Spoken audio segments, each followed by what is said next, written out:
Hello everyone, welcome back to my channel. My name is Zach, and right now we're looking at ECOMI price only stuff. Well, the same thing basically. And we're going to be looking at some stuff regarding Trevor and Hello K, talking about content. So currently the OMI price is 0.002154 on a low of 0.002124 and a high of 0.002667. Not a huge range honestly over the past 24 hours, but take of that what you will. Having said that, I want to jump straight into this interview simply because there's so much I have to get done today. It's currently 10 p.m. We're getting it done, but anyway, let's jump into it.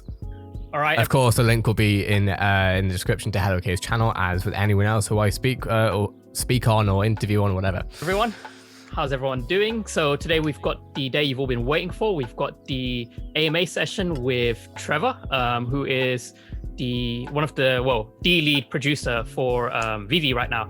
And firstly, before we start, I just want to thank the people who have sponsored this video. So, i.e. the people who have helped present me in HD now, because I do have a new camera. So shout out to these guys, Brock, MC Blockchain, who has supported me a lot. Some of you guys probably know Brock, Adam Awesomeface, NFT Grandpa, The Cryptoverse, Nicole Smith, Manoa Shah, Cryptomaniac, Chestnut, and All Chat Gaming. So all of these guys have been supporting the channel just through, donations and helping out. And, thank you everyone who has subscribed, watched, and yeah, just been helpful in the community, to be honest.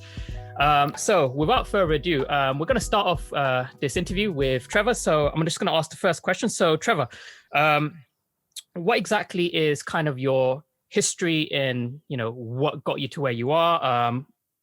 In terms of your hobbies, career, did you study software development? What led you into kind of like this gaming niche? And, is there like anything else you want to share that's kind of like related to the development in your career? Yeah. All right. First of all, thanks for having me. I love doing these, and it's cool to be here with UK. Thank you for like engaging with the community and all the stuff that you're doing around that. Yeah, UK. Yes, about me. So I started in game development. I think most people I feel like everybody played like video games when they were kids at some level. I was obviously into them like everybody else. At some point, people start falling off of it, and I realized, oh, I'm still kind of invested in this. And I was always like a pretty creative person. Even the games I like to play tend to be like fairly creative games, building games. Again, before anyone asks, the audio, I don't think it's the highest quality on Trevor's end, and that's absolutely fine. But just so no one thinks, oh, Zach, your audio is horrible. Like, no, it's not me. My audio is fine. Still probably my favorite game ever is still probably like Roller Coaster Tycoon. So I was always interested in that's dope. Construction, creativity, like that kind of stuff. Yeah. Though I played everything. So it kind of basically. Yo, Trevor, if you're watching this, we got to play sometime. You name the game, I'll play it. I mean, Valorant preferably, but anything you want to play, just hit me up.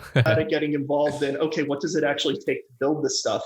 And when I was in, I guess even back in high school, I was playing around with Unity engine. You can download it for free and just mess around with it. Yeah. Learning how to build it. I took some programming classes. Ultimately, I went to USC for my undergrad. So what I'm starting to realize is that we're going to learn a lot about Trevor, and I think what I'm going to do is segment then this video is talking about the most key points of it.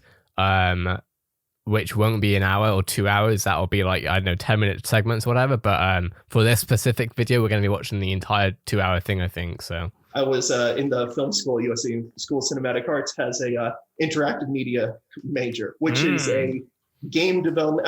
It's game development plus it's things around that, but it's very much focused on interactive experiences and more on the design and production side of it. The engineering school at USC has a CS, computer science degree with a focus on games. My background is not programming. I can do a little bit of it, but everything that I write is a pile of spaghetti and absolute jank spaghetti code.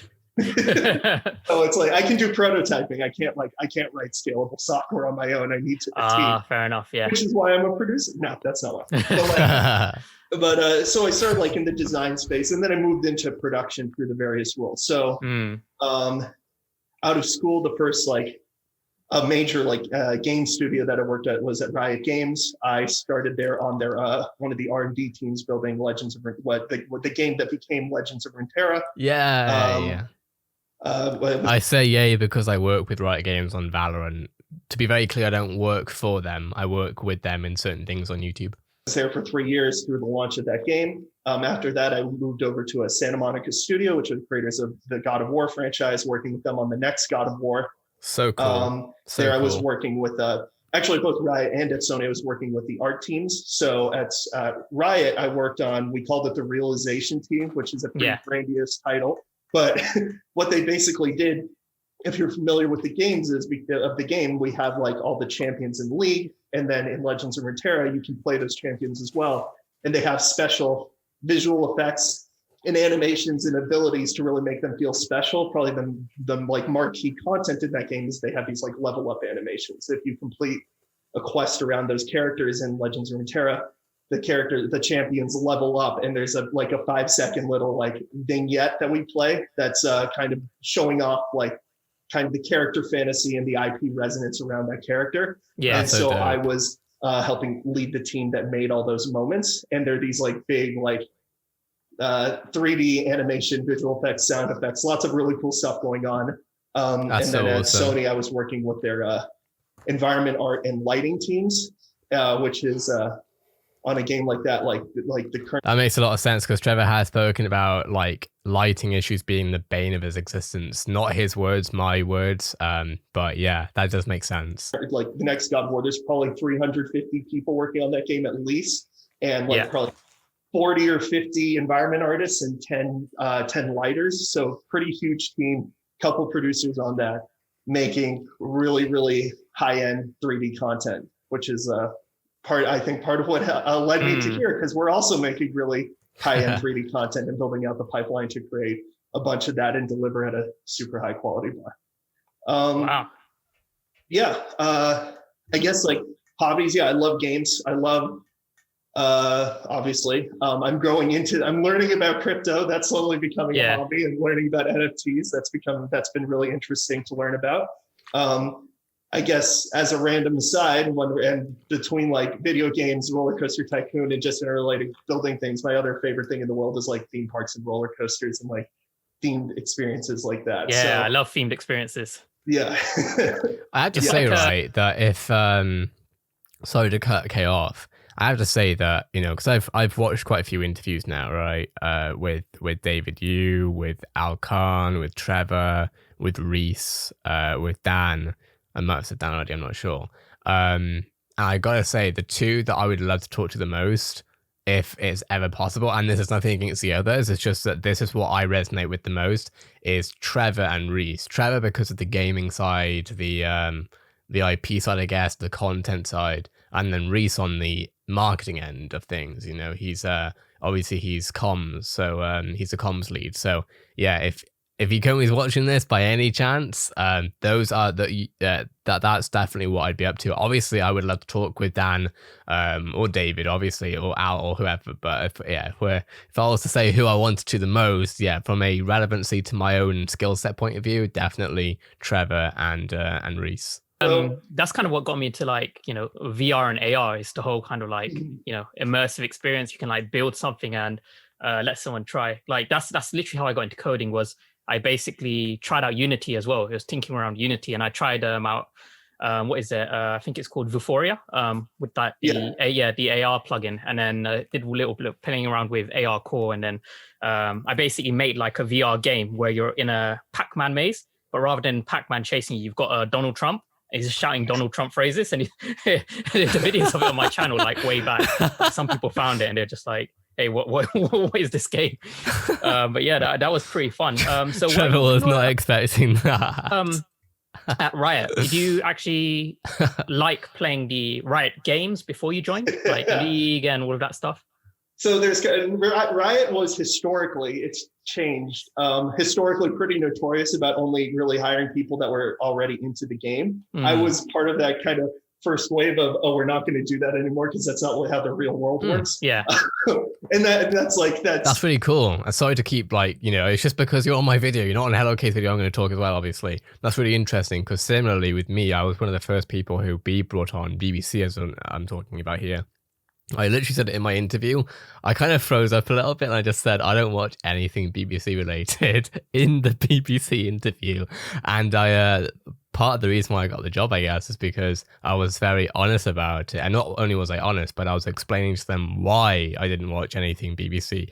And I think they found that part so interesting that they wanted me to help them in getting the content to be more engaging. But I don't mean that as a slight at Riot. Like, that's actually, they have like, there's like, they have amazing people over there. They do. I wasn't into League of Legends before I started working there.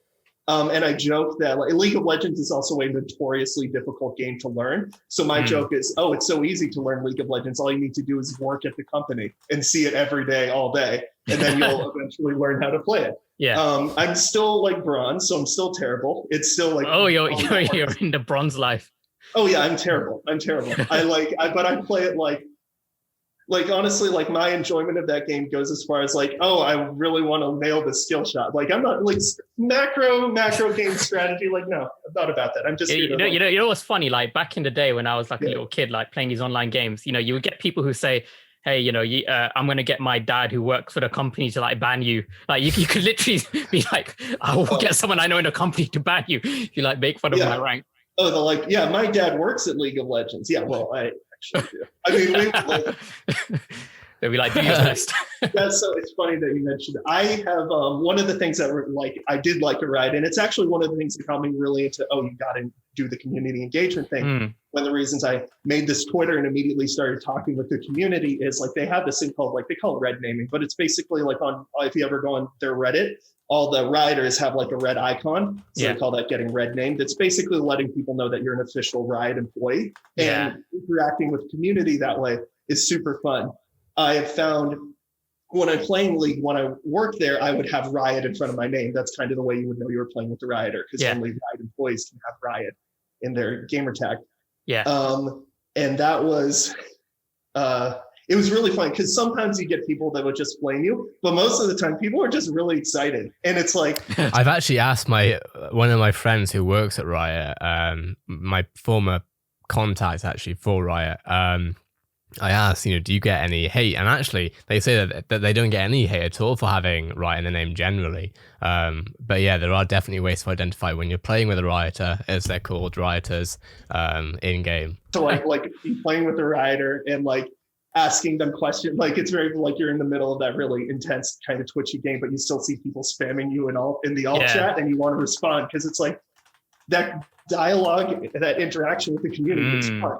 It's really fun for me to do. Like it's fun for on both sides of the table. I think that's why I love to do it. Why Reese and a lot of the team like to do it as well.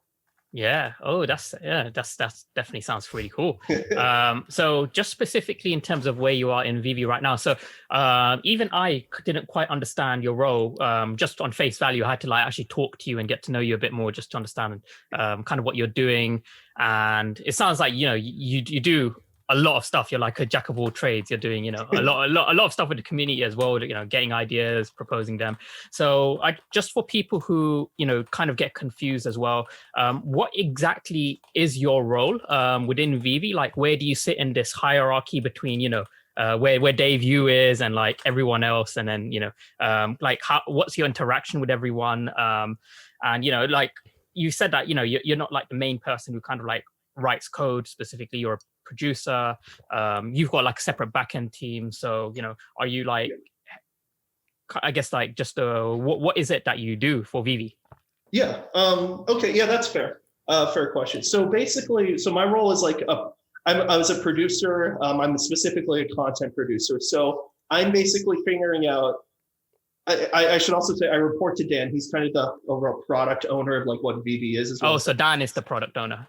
Well, Dan is the COO, so he kind of owns the product. He's also on the ECOMI side, like the ECOMI piece. So it's like, but as far as anything content related, I'm generally owning the development of that content. So answering like, if the question is what kind of NFTs are we building, and how are we going to actually build them, and like what are they going to do? That's that's largely on me. Obviously, from a creative standpoint and from like a product standpoint, it's like the licensors have a huge say in what they want their NFTs to be. And it depends on, and some licensors are very hands-on, some are much more hands-off.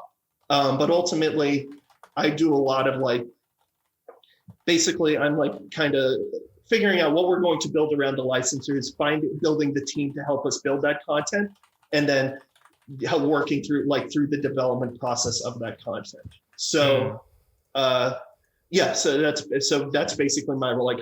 I'm basically coordinating the content development for all the NFTs. Okay, that's pretty cool. But so when you were at Riot, you had like quite a senior position there, as you know, you were. Now you're like the head of content at VeVe, right? Yeah. I'm the lead content producer at VeVe. I was more junior at Riot, but my role there was a similar kind of content ownership. So I think of a game as or think of kind of everything that a game does. Like a game has a bunch of features in it. And the way that they did it at Riot is each of those features, at least on Legend of Runeterra, would have a different owner of that content. So there would be kind of a product owner, in our case for the core gameplay, for each set of content that we were putting out with the cards on that game. Other features, when we would spin up teams, and there would be an owner of that team. So the area that I would own was a lot of the realization stuff, and also just audio in general across the board with that game. And then that would mean that I'm doing a little bit less answering what we're working on, because that's it's such an interlocking kind of system. You want everything to work together. And there's a game director role, which is kind of the overseeing, sets the vision for the entire product, the entire game. And they kind of have more to say in that. So there's a kind of dispersal of responsibility, for lack of a better word, or dispersal of ownership is probably a better way of putting it. But I would own my component of it, and we would also figure out, okay, this is what we're going to build. How do we build it? And with looking at the time we have to do it, the resources we have access to, what's the quality bar that we want to hit? Because you're always making decisions around okay, what do we want to deliver at a really high quality bar? Because this is super resonant to players, and they're super noticeable as well, versus what's something that we can pull back on a little bit. We don't need to push as far, because ultimately it doesn't negatively impact the experience as much. We're always making those kinds of prioritization decisions. You're kind of almost ranking. We call it almost a stack rank, kind of all the different features that you want to deliver, deciding what's the most important, what's less important, what's going to deliver the most value, what do we have to do but isn't going to deliver that much value. And you basically flex your resources one way or the other in order to deliver that. And you're trying to make your most educated guess on what that's going to be.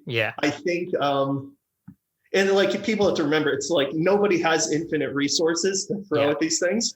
And there are certain things that's you can't have nobody has infinite time, nobody has infinite money. And while those games are extremely large, and Legend of Runeterra was a big team. We were 120 people on that game at its peak when we were at launch. The next God of War is already at 350. So that game is even bigger than that, but it's still not infinite. And they still have only a certain amount of time, a certain amount of people they can throw at it. So they have to, all these games, all these products have to be making smart decisions about what they're building. And that's part of that's actually the most fun part of the role, honestly. That actually rolls quite nicely into my next question. So I know that you guys have been hiring quite recently. I know you had an intern that was hired quite recently as well, just to kind of help out. So that's really nice to see, because there were quite a lot of people saying, you know the typical conspiracy theorists. They're like, hey, why isn't Omi hiring? This must be a scam, blah, blah, blah, along with all of the other conspiracy theories. And then they see the hiring ads and then they just shut up. So I know that, expanding the team is quite important, but at the moment, as you're onboarding new people, you obviously have to have this fine balance between, new features as well as optimizations and fixing, whatever bugs are coming in. There's always things that cannot be identified in just, the testing phase.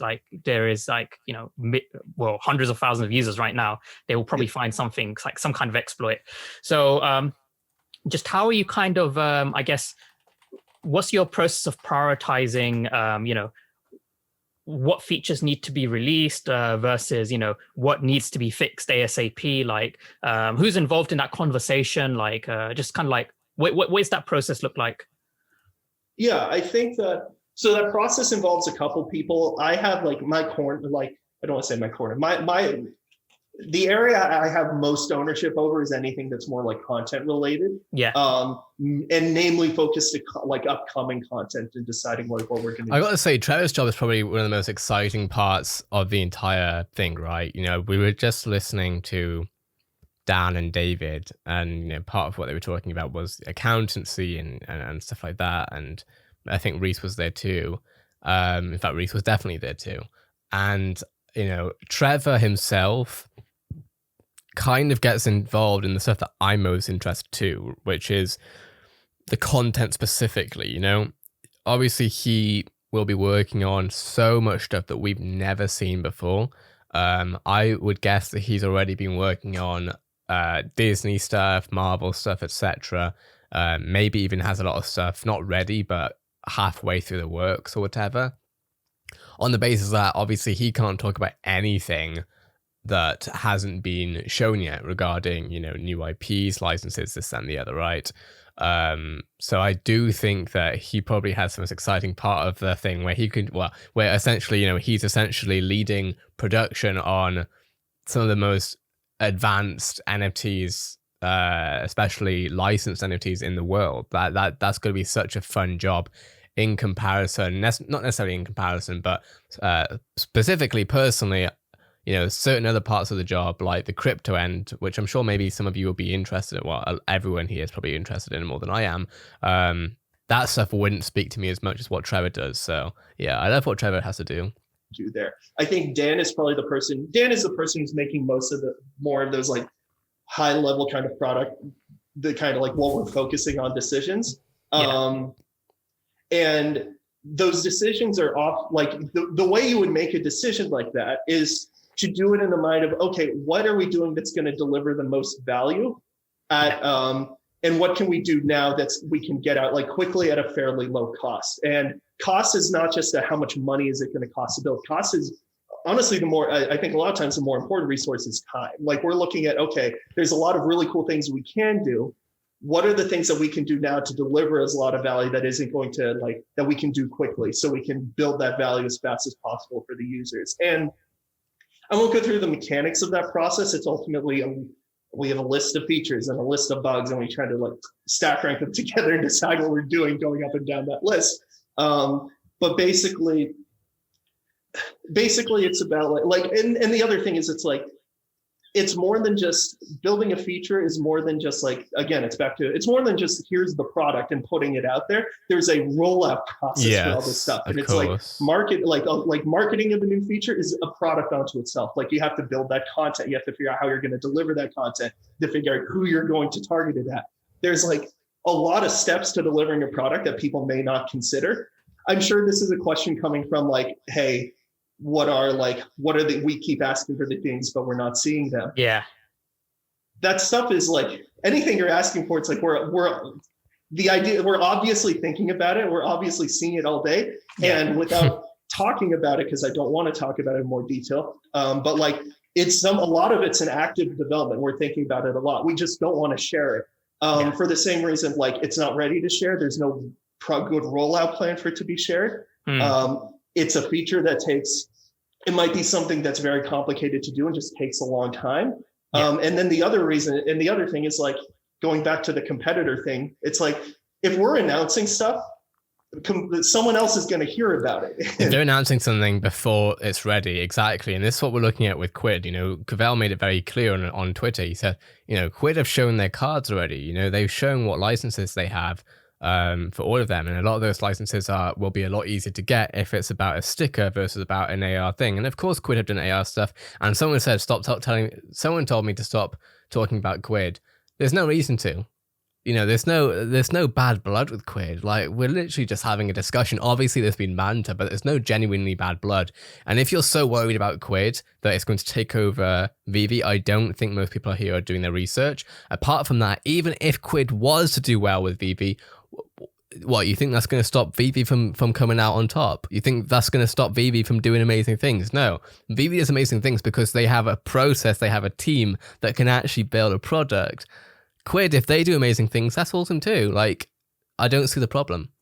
Yeah, I think this is what I was talking about with that post to Bell, is like, if we talk about everything we're doing, we're basically just broadcasting to the world and to our competitors that this is what we're doing, and it gives that away. Similarly on hiring, because I know the question. Like I wouldn't tell when I start up a channel, I wouldn't tell everyone exactly what my content strategy is going to be. Why would I do that?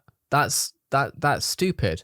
You know, I'll let people see what's happening when I'm ready to show what's going on. Like it's. Yeah. About like, are we not hiring? Like, that's like, you don't have to post publicly to hire people. Like, there's ways to do it. Like, maybe we're not announcing stuff because we don't want the world to know who we're hiring, because that would give you a hint at what I've noticed that VeVe / ECOMI, they hire, like really, up there people from just what I've seen. And typically, a lot of people don't realize this. Like if a company is hiring a new executive, someone to fill a CTO position, they never actually advertise it. What they do is they look at a competitor company is doing something similar and they'll try and poach their CTO with a better offer. And this sort of stuff is obviously never advertised. And because it's not advertised, people don't see that. And that's what I feel like, because VeVe is getting the best of the best in the industry, they're obviously not going to like throw it out there for the public to see. At best, I probably imagine, something that isn't as, as senior, maybe like just a remote developer, for example, that does something in the back end. I could see that being advertised, but I wouldn't see head of licensing being advertised or something like that. I think there's now this is going a little bit off the rails for my area of expertise, and like I certainly don't want to put speculation out there, but like you hire, like people hire to fill a role, and they hire because that role is going to provide value to what they're doing. Of course. And it also is the tacit implication when you say publicly that maybe that's something that we're looking for, that we need more of. When you have really senior, like no one's going to say, hey, we're hiring a new CTO or something. Like they're not going to put out a position for that because it has the implication that our CTO isn't that, like, and I'm using this as an example. It has implications and people read. Essentially, it's giving out information. Like companies got to be smart about this stuff. And this is for something that I think a lot of people in crypto, and I'm not saying that because I think a lot of people take what I say personally, and it's never about the person watching, right? Generally, I mean, most of the time at least, when it comes to this stuff, and this is where I do understand more, even though I don't understand everything about crypto, I do understand how businesses run. I personally run my own businesses and I've worked for corporations, so I've seen both ends of it. Like, I think a lot of people just genuinely forget how businesses run. My guess is a lot of people maybe aren't self-employed, and you might be. So if you are, then I'm obviously not talking about you. But I think a lot of people might be employed by someone else. Maybe they're doing crypto on their side. They're seeing ECOMI price go down, and they're having they're worried about it. And I get that, but I understand as well that my job is to understand this stuff. So, when people say, you're not talking about the important stuff, I'm like, I am actually talking about the important stuff. Maybe no, we haven't seen an exchange. Maybe we're not going to see an exchange in the specific month that they say there's going to be. Maybe you are going to lose a little bit of money on that. And to be honest, maybe it's not a little bit of money. Maybe you're losing a lot of money, but that's up to you. I'm not a financial advisor. But the macro of this is that the company needs to be built, and there are so many layers towards that. And of course, graph go ups and down. It's not necessarily going to be, and I know I've upset people there. Again, if you're losing money, I'm sorry for you. Like, it sucks, but like, into that as you see the people who are like reading into it on Twitter. That's going to affect. That's obviously going to affect the price of ECOMI if they see, Michael Duffy's leaving, for example. Yeah, I don't want to speculate. I don't want to put I'm really not trying to put anything out there. I'm using that completely as a hypothetical. Yeah, and as an example. I'm very much on the VeVe side of the business, not on the ECOMI side of the business. So I don't want to make any like promises or anything in that direction. But it's like worth pointing out, it's like we're obviously focused on delivering value to the players, literally to the investors. So like that's the coin holders. Like that is something that's really important. The business exists. Hang on, did you just say to the players or investors? The coin holders, like to the players, literally. Thank you. And this is something that's made it very easy for me to cover ECOMI the way I have, even though I've never been interested in crypto up until starting this channel, and just a little bit before that, I guess. That's how I make the content I do. I literally I make content for gamers, they're the players, and I also make content for investors, but essentially it's a very similar role. Very similar role. To the investors. So like that's the coin holders. Like that is something that's really important. The business exists to create value. That's why pretty much any business should exist. Yeah. To think that, and there's strategy to do that is probably just not apparent to the average user or to the average player. But that doesn't mean those things aren't happening. Like these decisions are made strategically. And part of that is like, you don't want to just like you would never play chess against someone and tell everybody all the moves you're thinking about making. Literally. Yeah, exactly. That's a bad example. No, it makes sense. I'm pretty sure everyone would have understood that. No, I think it makes sense. I think it's just that Kay was probably reading his questions, which, to be fair, when you're interviewing, like I've interviewed people before, and So just on that point now, what I did also want to kind of really help people out here, because this video is hopefully going to be some good reference material for a lot of people who kind of get into OMI and ask, like all of the typical when questions, which is why I've got that background. Yes. All I do is when. I think the best question is not to ask when something is happening, but why. So for example, a lot of people ask when new exchange. I think what they should be asking is, why has the new exchange not been delivered yet? And then when they ask that question, they realize, hey, it's like a two-person conversation. There's ECOMI on one side and then the actual exchange on the other, and they need both sides to fulfill their independent part. This is so important. I'm glad that I'm actually impressed that Kate brought that up, because that is a huge importance, and that's a human thing rather than anything else, right? It's really important. I understand, again, people losing money. I get that. For one, people who are putting money in to pay their rent through OMI. I'm not a financial advisor, but I wouldn't. What? Anyway, you know how I feel about that, just based on that response. But this is the thing. It's a case of how can we understand better? Because the other thing is, with all the people who are telling ECOMI off that they're bad, this, that, and the other, by all means do that. But do you think you're helping? Holding them accountable is one thing. Holding them accountable is one thing, because I know I'm going to get hate because I've already received it. Holding them accountable is one thing, but is holding them accountable the same thing as not as understanding what they're doing? No. Like, I think we would do a lot better if because at the end of the day, if we're pressuring them, et cetera, at the end of the day, they're seeing what we're saying, and it's going to affect how they work. Like, remember that ECOMI is human beings. It's a collection of human beings. That's what a company is, right? So, not to say again that we can't hold them accountable. We must hold them accountable, and everyone does. But there's a difference between holding people accountable and simply just getting angry because you're losing money and then telling them that. Yeah, and Reese has said this himself, where the world of licensing moves very, very slowly. Licensors take things at their own time, which is fair enough. Same with exchanges. The exchanges have to obviously do things at their own pace. So a lot of people just think VeVe has like ultimate autonomy over everything. They just right. command something and it's done, and they're just choosing not to do it. But a lot of people just don't understand. So basically, the next question I want to ask is, so let's say there was an idea proposed, and for the purpose of this idea, purely hypothetical. So this one, shout out to Brock and Adam. Let's say we want to develop a drivable T-Rex. And okay, so you see, yes. Yeah, we're doing the drivable T-Rex today. We're gonna whip out Unity and make it right now. So let's say we've got this idea of a drivable T-Rex. What is the process, like just in as much detail as possible from this initial idea being proposed? Who would you take that idea to kind of get it approved? How would you kind of conceptualize this idea into something that's feasible? How would you break it down into, the different parts that need to be completed? Because obviously there's going to be, I guess, some coding involved, some like, asset design. How would you kind of allocate that work and I guess estimate how long it's going to take, prioritize it, then possibly test it, and then, maybe beta test it, and then eventually get it to production, just in as much detail as you can. And if you outsource anything to anyone, it would be good to like expand on that, because I know that you guys do outsource some work to game studios as well. Yeah. But a lot of people aren't aware of that. They just assume, Trevor does everything on his own. So And this is why, and if you weren't aware of that, that means you have got research to do, because they put that out. That's not like some secret information, because I've seen Kay's videos before. I don't watch them all the time, I'll be honest with you, but that's because I have a heck of a lot of stuff to do in the day, right? Is people will see this stuff and they'll be like, oh yeah, they're not doing enough.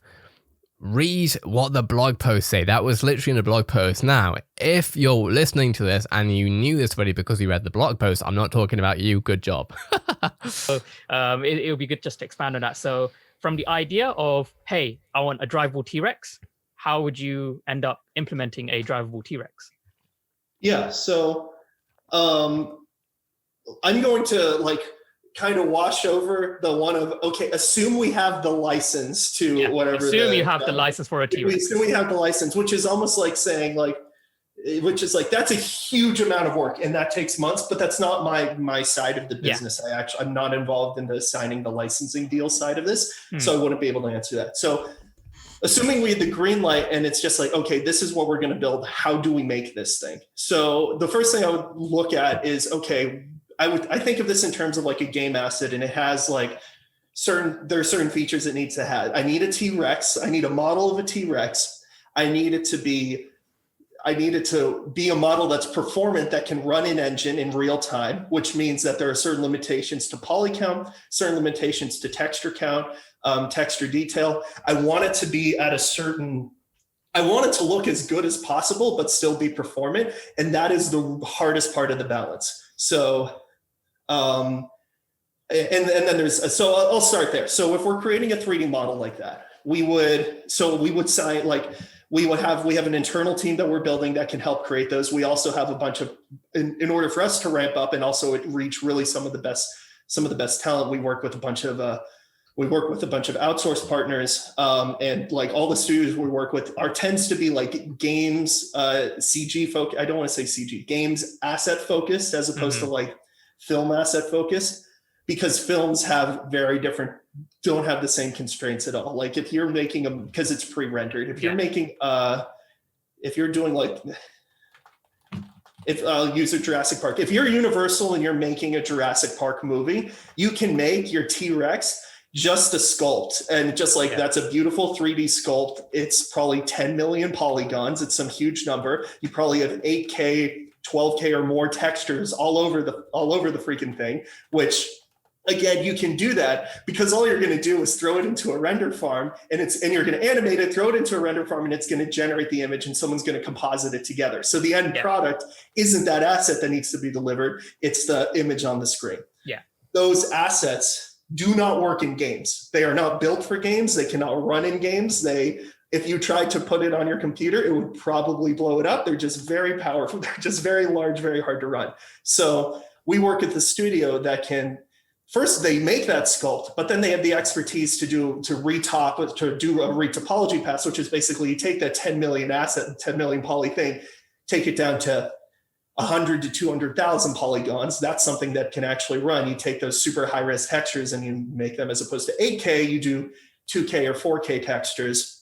And then and that gets you so far. And then you do a lot of other tricks. Like there's this concept of they're called like trim sheets or something. So what it is basically, if you have a repeating asset all over your object, dinosaur is probably not a good example because it's fairly organic. But or imagine you were building, if you had a building and you have a repeating a detail that goes around the building. I wouldn't sculpt that. I wouldn't put that in my texture a bunch of times. I would put it in it once and then have all those points of the building reference at one place in the unwrap. Yeah. So there's this, oh God, I'm jumping all over the place here. So people are totally going to get lost, but there's when you're making a model, basically you do the high poly sculpt, you're taking it down to low poly. Out of that process, you're basically baking out you're baking normals, which is basically taking that low poly detail, baking it into textures so we can use those textures. There's also a UV unwrap process in that, which is basically, because if you imagine, you can't put an image on a 3D surface. You have to if you imagine if you unwrapped a globe, it wouldn't look like a sphere. It'd look like all those little strips. Yeah. So part of the job is actually creating all that and arranging it on a sheet. It's a very complicated process that honestly a 3D artist can explain way better than I can. I'm kind of jumping all over the place here. I'll try doing that myself. You've got all that. Now you've got a static 3D model. Yeah. That you can then rig, which is basically you're putting a skeleton inside it that you can animate against. Yeah. And that those skeletons, it's like bones and then skinning and muscle groups. So you can basically say how things move inside of it. And those can be very simple to incredibly complicated. I've actually had the, not the luxury, but I've had the, what do you call it? I'm not sure. I've had the privilege, I guess, to see how that all works, because as someone who does Valorant content, I've worked with animators who've done like agent models, and it's really fascinating to see, but it's a lot simpler than I expected. I mean, to me, obviously it's simpler, but then I also have experience in 3D modeling, so that might be why. You can have like as many bones as you want. It just makes it, allows you to get to a much higher level of detail, but it's a much more complicated asset. Then the animator comes in and animates that skeleton, and that's how the object moves. So drivable T-Rex, what would I want in that? I would want an idle animation, which is basically when the T-Rex is still, him just being there doing T-Rex things. I'd want a run cycle. So what that means is like, okay, I need a looping animation for him to run. The challenge with a T-Rex is like, as opposed to like, actually one of the, like, I need him a looping animation. I don't know if I have different speeds. So I might need a walk one. I need a run one. I need like, is he turning? Like, so you build these animations, and then there's a lot of tools built into the engines to help you, as well as in terms of how you build the app. And that's just for the legs. Like, you know, is a T-Rex going to, when it's running, is a facial expression going to be different because it's running? Like, you know, if you're running, you're not going to be mouth closed. You know, you're going to be, you know, panting or whatever. So that's to help you kind of tween between the different animations and basically use different animations in different times. A T-Rex probably isn't strafing. So like, but if you match like a video game character when you're strafing, so it's like, I have an animation walking forwards, I have my side to side animation, I have my back animation. And then I have to do, if it's like on a console where I can move in 360, I have to do all the tweens between that. And I basically have to build my character to do that.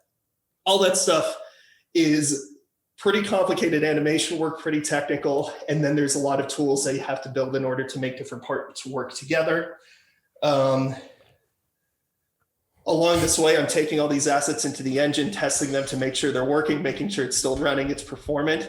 The implementation of the animation system, because it's basically, it's not just a single animation, it's a system. It's like a tree, almost like a flow chart, where it's like, I'm still, and then I start running. So go to the running animation, go to the turning animation if I do that. So you build like that, you can build out that basically that big if and kind of that state machine kind of thing. And again, along the whole way, I'm testing, making sure it works. I'm also sending it back to the licensor to make sure that they are happy with it and that they approve what it looks like now, what it's doing right now. And then once all that is done, then we basically have to make sure we put it in the end. It's like in the engine. And then it's something that we can kind of prep to like turn into a asset to release. There's a ton of different steps to it. And depending, and it's like, it comes down to when you figure out what you're trying to do, you try to understand all the pieces of it.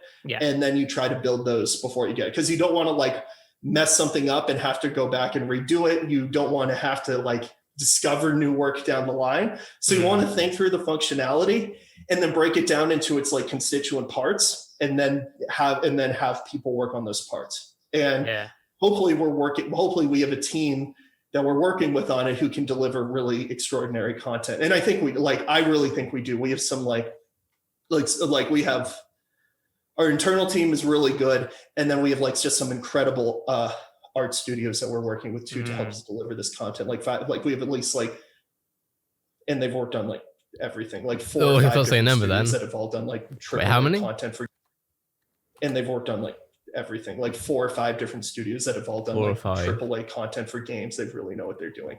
Yeah. Oh, that's pretty cool. So in software development, for example, we use something called Agile, where we basically, everyone's heard of it now if they've done anything in tech. Yeah. So we use Agile. So we essentially kind of take some big chunky piece of work, break it down into small features, and then as a group, we try and estimate how long each of these is going to take, and we assign them points. Because typically there was like this way where you something called waterfall, which you probably already know, and you basically have one product, you spend your whole time building out the whole product, and then you release that whole product in one chunk, and then you get a bunch of bugs and you have to pull that product down, and it just takes forever to fix. So do you guys how in terms of estimating, say the drivable T-Rex, I imagine you would have to break, like you said, you'd break it down into different parts. How long do these kind of assets that you build, these new 3D, NFTs, how long do they typically take to make from start to end? Like, what's the estimation process look like? Yeah. So ultimately, it comes the artists are the ones who help us estimate that. For an asset like the one I just described, that'll be months. Like it takes just the high poly sculpt can take 2 weeks. To retop it and actually set up the asset properly so that it'll run can take another week. Texturing can take a week if you really want to get that super high level of detail. Usually not quite that long. Rigging's pretty short unless you're doing a really complicated rig, but that's like 1 or 2 days. Animation is usually the longest though. Like each animation is probably like 3 to 5 days. Like an idle animation, they tend to be longer. They tend to be more character expressive as opposed to like a functional thing. Like a run cycle is kind of functional. It's not really like, there's not much character to it as much as there isn't just like, what does that T-Rex look like when he's just like sitting there, like roaring at shit or what have you. So like those animations, like per animation can be 3 days to a week. And that would probably be that character probably has 6 to 8 animations in it. So it's another 3 weeks of work there. So already we're like 6-7 weeks into it. Some of the stuff you can do in parallel, like if you can do a rig on a high poly and then start animating like as that and then incorporate them then together. But it's always a little bit riskier and there's always like tweaks that need to be made. Same like some like sound effects, maybe visual effects you can kind of do in parallel, but that again, it's like it has to match up properly at the end. So it's like there is like the critical path of like what's going to take the longest is for an asset like that is probably like 6 to 8 weeks or more. And then or longer, like if it's like, and then that's of course all the that doesn't count any of the time where we have to get it into the end and make sure it's working. Also show it to the licensor and get their feedback, because feedback you have to remember, like we're pretty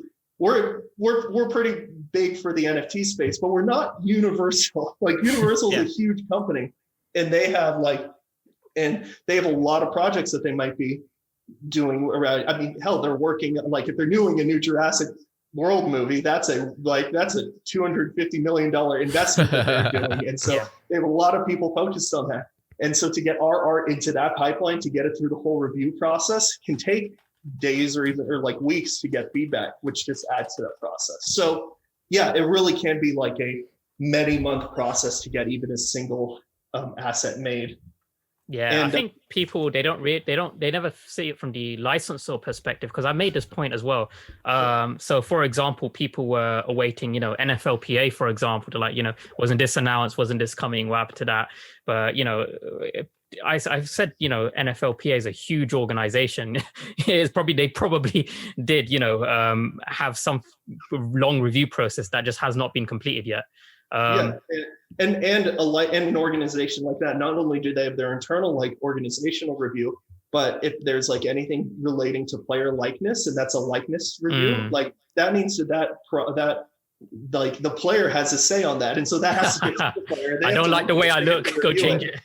Yeah, and this is probably not their priority, but like this is like that's just part of the process when you're working with these brands. These are the things that you have to do, and it's just part of what you're trying to build. I've been told that has actually happened with the Edo, with Ultraman and the Slimer. Apparently, the licensors weren't happy with the artwork from a previous AMA, so those had to get, I guess, not released, and spend more time on redoing those.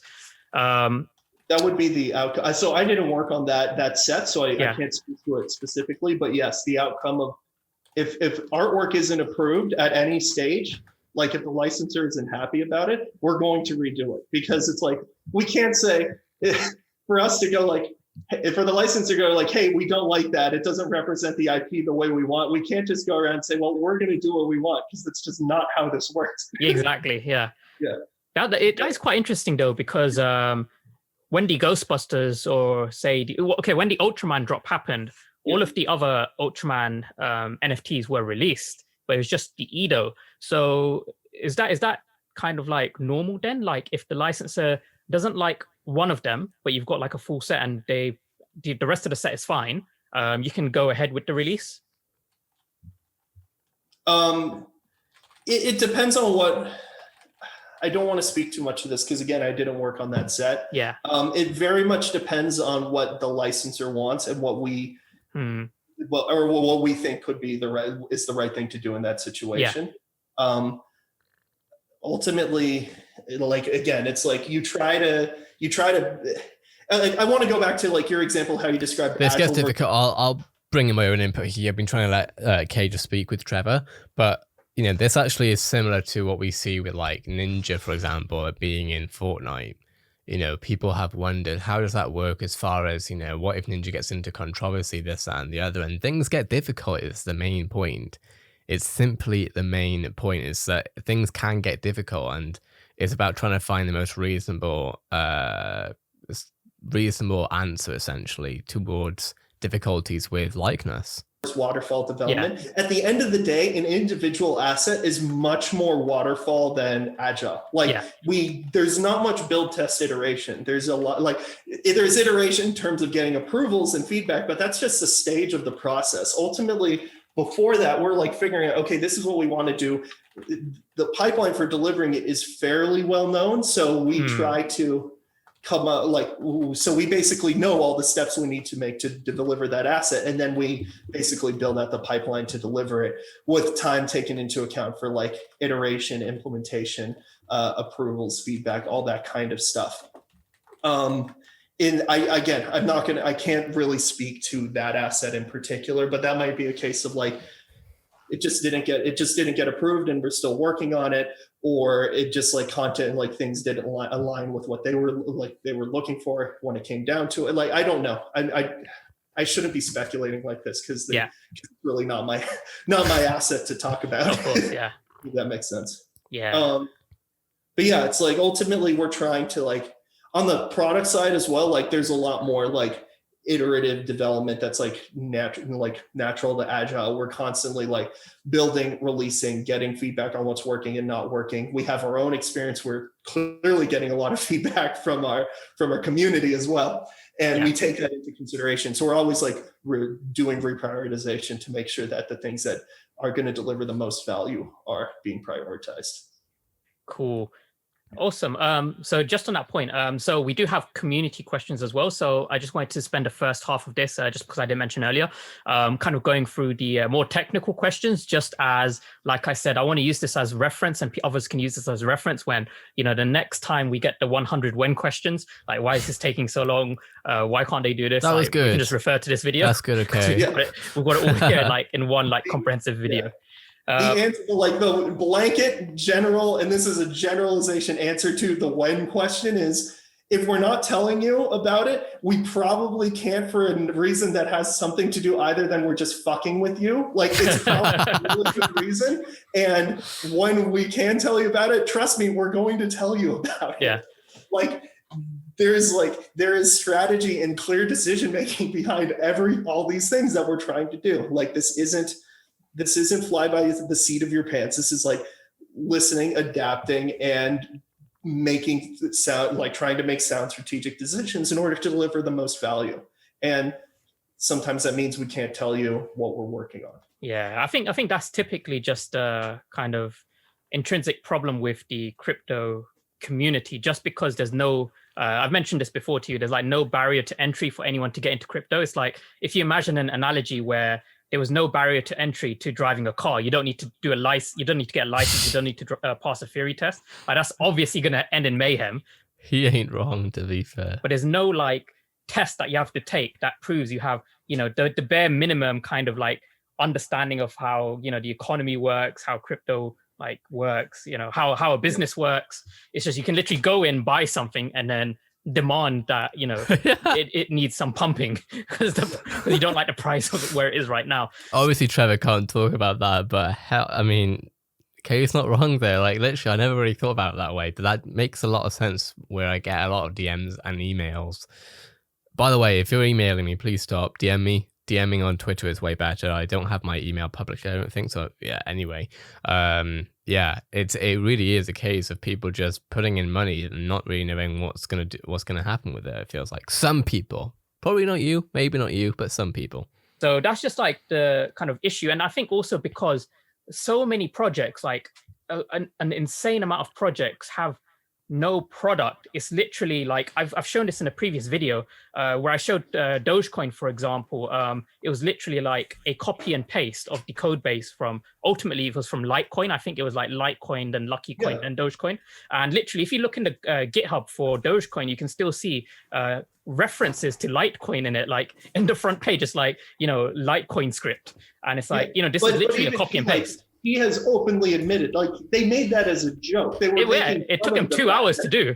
It was a 2-hour project. Exactly. And the fact is, like, I don't know how to, like, look, I mean, this is something that you're going to have to deal with in space. You deal with the same thing in games. Like, the reality is people just do not understand how this product is built. And then if you try to explain it, the answers are just generally way more complicated and way more boring that people want. And it's also not the answer they're looking for. Yeah. So it's like, it comes out to, so ultimately what people are really, I feel like a lot of times what people are asking for is to have their biases confirmed and have their opinions like met. They're not necessarily like, and that's not real value. Like, confirming your bias, like, to me that is, and like, real value is building this kick-ass art, building these kick-ass content that people are really going to enjoy. Again, it's like, yes, I can just say, I know I know how cool the content is that we're working on and what's coming. Like, it's in my opinion, it's like fucking awesome, and I really can't wait for people to see it. Yeah, I just can't tell you about it now because it's like a tiny. Okay, I'm actually gonna relate my own experience here. Okay, so I'm not a game developer, but I work with Riot, right? In certain projects. Specifically with Valorant. I'm eating because I react and record and do so much of this. I gotta eat whilst working, otherwise I'm gonna starve, right? Even right now, I'm working on, actually I won't talk about right now. Let's say a couple months ago, I was working on some early access content and people were getting so annoyed because they're like, when is Riot gonna bring something new? And I'm here because, under NDA and stuff. Back then I was, now I'm okay. I was like bubbling. I wanted to tell people what was coming up, and people were trashing, saying they don't care, and I'm like, oh my gosh, they care so much, like, because I know some of the devs who work at Riot, etc., and I'm like, I know how much they care because they're so passionate when I speak with them about it, and but I can't say anything obviously because I'm under NDA, and I feel like it's got to be a similar process here again. With investors who aren't necessarily aware of the business behind behind OMI. Again, I might not be talking about you, but some of you I am, maybe, who knows? Like, maybe a tiny bit of like that little like yay, we know it exists and we know it's cool. Like, that's not really worth that much compared to, like, now we've just really deflated, taking the wind out of the sails of, the big drop, this is the thing, that grand reveal kind of thing. So it's like, is that little bit now actually worth losing all that later? And the truth, and it's like, usually it isn't. Not to mention, it's like, that's also just the one-to-one transaction. The reality is there's a licensor behind that. And if we jump the gun on this stuff, that's going to piss the licensor off, which means even less value down the line. So it's like, we can't, like, again, it's more than just giving people what they want right now isn't necessarily what's going to be the most valuable thing for everybody. So basically what Trevor's getting at, and myself, is patience. Again, I've annoyed some people there, and I keep saying I've annoyed some people. I'm hoping I'm not annoying anyone by saying this stuff. I'm not saying that you shouldn't be unhappy about, potentially losing some money. I understand that people get upset about that, but at the same time, it's not something to, I don't know.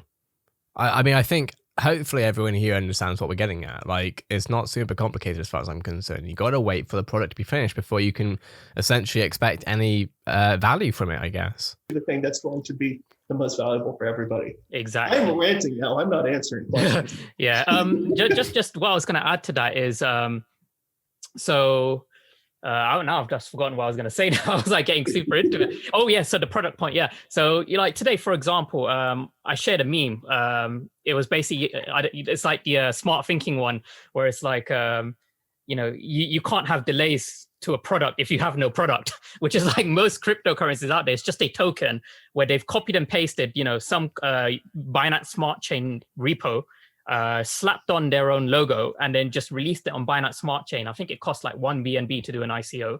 And then that's it. And then they just raise some funds and, they may leave the project. They may, rug pull, which is what's happening a lot.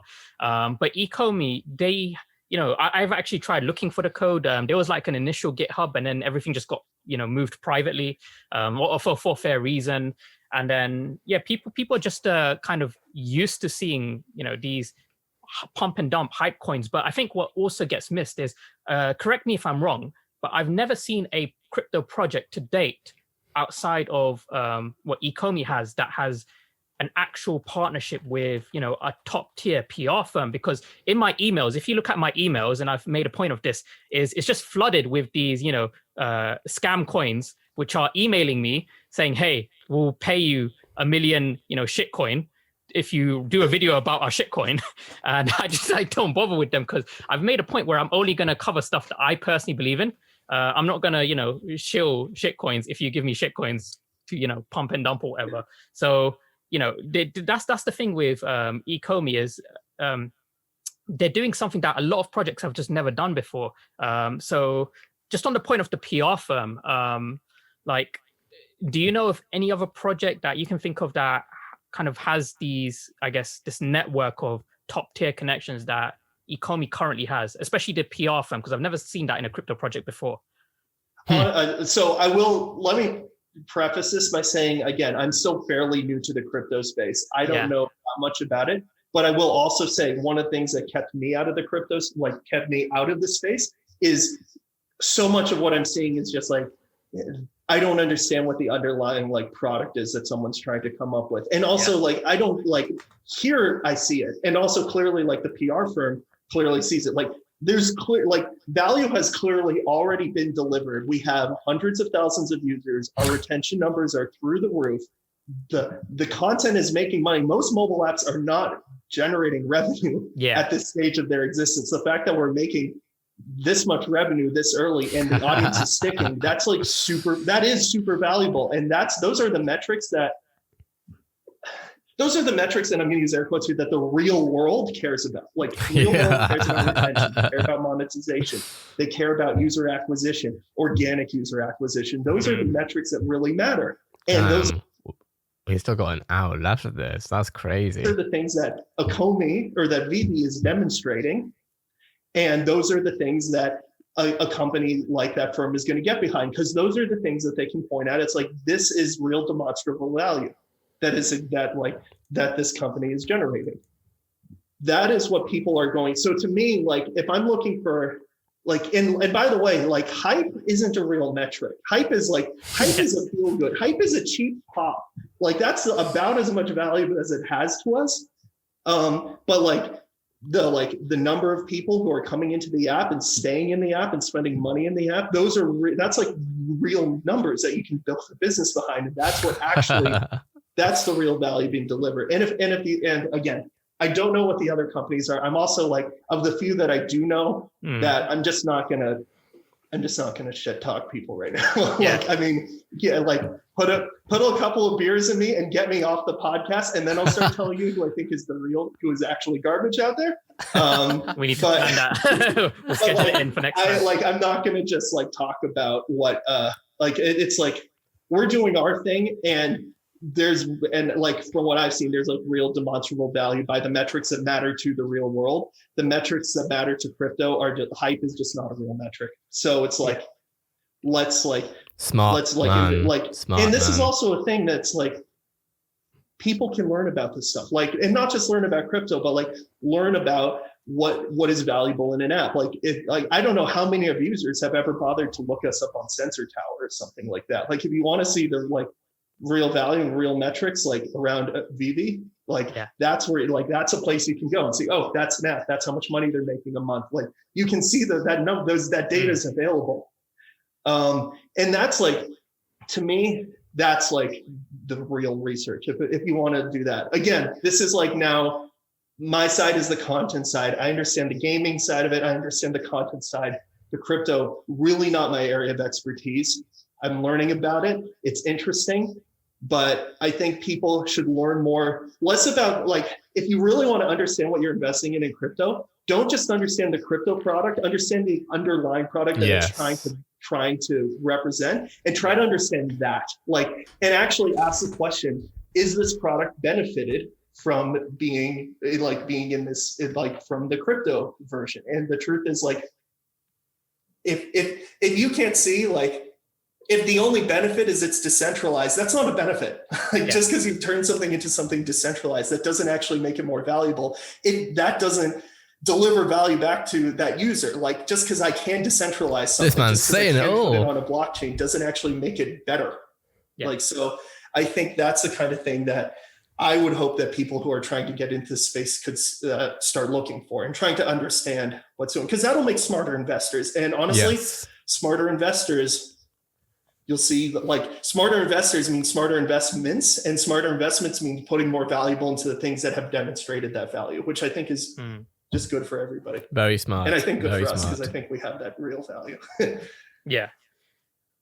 That was definitely insightful, because I think a lot of people just need to hear that you know, it's not about, you know, when honestly, something is going to hit a certain price point. It's about, you know, what's going to get it to that price point. And they just and like, even like down to, like, if people are curious about what, like, I'm happy to tell people about what I do and, like, what this process is. This is also, like, you can learn about this stuff, and not learn about it to become someone who does it, but learn about it to understand. Because if you can have that dialogue and that understanding of what the underlying, like, process and the product is, it just makes you much more informed in terms of understanding the market. And it's not just like how it relates to crypto. It's understand what is the,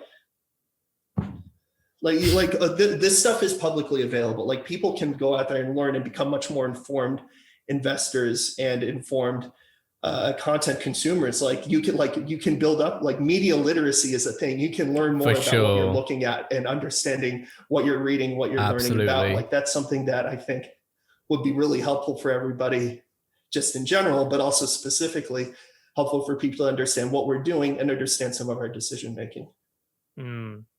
Cool. Okay, so again, I'm ranting over here. No, this is good stuff. This is gold stuff. I know people are going to be like, you know, they're going to be taking segments of everything you've kind of said, and then kind of crop it together into a meme, and, like, probably turn your turn your skin green and turn you into the Hulk or something. That's coming. The memes are coming.